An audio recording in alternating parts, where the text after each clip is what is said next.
The first man.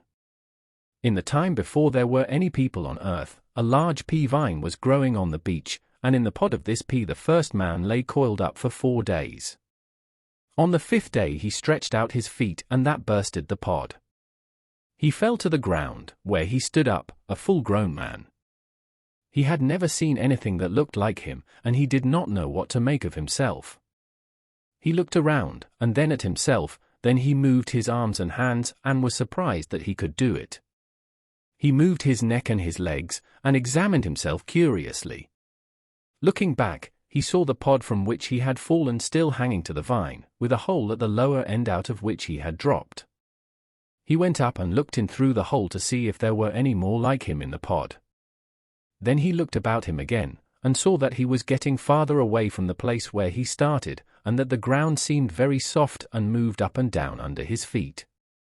After a while he had an unpleasant feeling in his stomach, and stooped down to take water in his mouth from a small pool at his feet. The water ran down into his stomach, and he felt better. When he looked up again, he saw a big dark object coming through the air with a waving motion. It came on until it was just in front of him, when it stopped and, standing on the ground, looked at him. This was a raven, and as soon as it stopped it raised one of its wings, pushed up its beak like a mask, to the top of its head, and changed at once into a man. Before he raised his mask, the raven had stared at the man, and now he stared more than ever, moving about from side to side to obtain a better view. At last he said, "What are you? Where did you come from? I have never seen anything like you."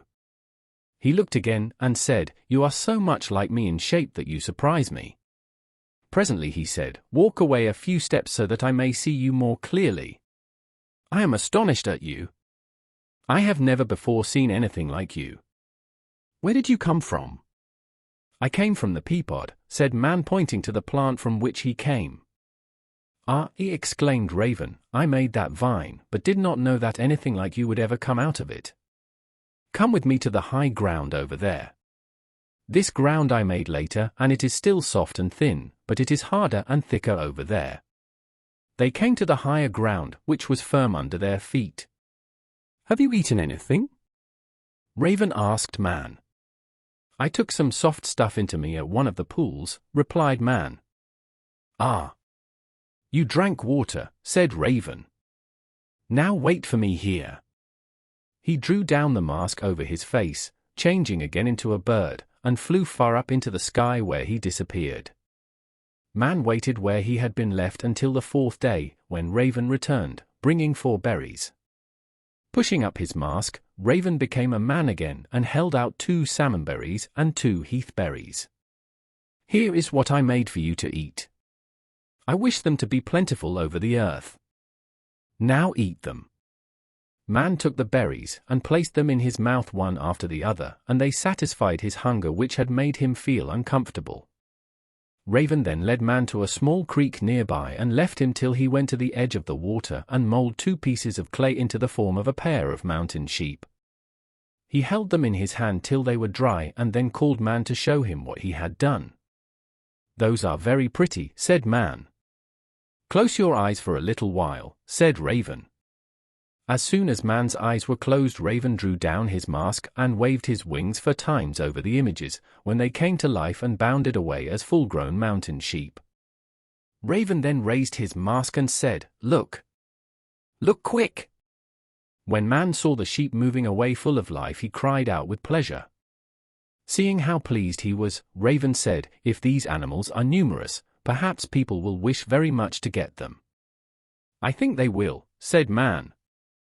"Well, it will be better for them to have their home in the high cliffs," said Raven, "and there only shall they be found, so that everyone cannot kill them." Then Raven made 2 animals of clay and gave them life when they were dry only in spots, and they remained brown and white, and were the tame reindeer with mottled coats. "Those are very handsome," exclaimed man, admiring them. "Yes, but there will not be many of these," said Raven. Then he made a pair of wild reindeer and let them get dry only on their bellies before giving them life, and to this day the belly of the wild reindeer is the only white part about it. "These animals will be very common and people will kill many of them," said Raven.